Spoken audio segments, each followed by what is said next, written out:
Hi friends, మీకు ఈ video నచ్చినట్లయితే ఈ వీడియోని లైక్ చేయండి, సబ్స్క్రైబ్ చేయండి.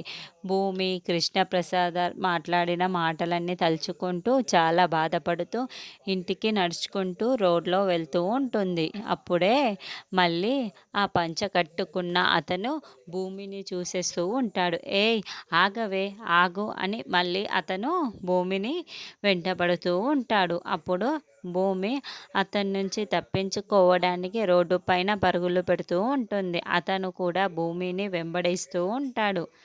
అయితే ఒక ట్రక్ వచ్చేసి అతన్ని గుద్ది పాడేస్తూ ఉంటుంది. దాంతో అతను రక్తపు మడుగుల్లో కింద పడిపోయి ఉంటాడు. పరిగెత్తుతున్న భూమి ఒక్కసారిగా అతన్ని యాక్సిడెంట్ అయిందన్న విషయం గమనించేసి అతని దగ్గరికి పరిగెత్తుకుంటూ వస్తూ ఉంటుంది. అయ్యో, ఎవరైనా అంబులెన్స్ని కాల్ చేయండి, హాస్పిటల్కి తీసుకువెళ్ళాలి అని భూమి చెబుతూ అడుగుతూ ఉంటుంది. అప్పుడే భూమి అతన్ని కార్లో హాస్పిటల్కి తీసుకువెళ్తూ ఉంటుంది.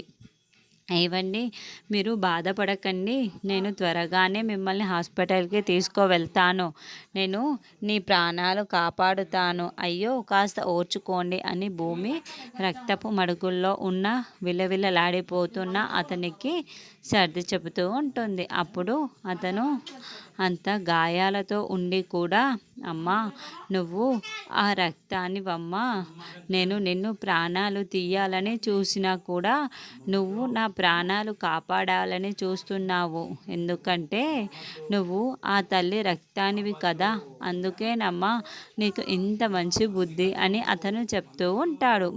ఏంటంటే భూమి అడుగుతూ ఉంటుంది.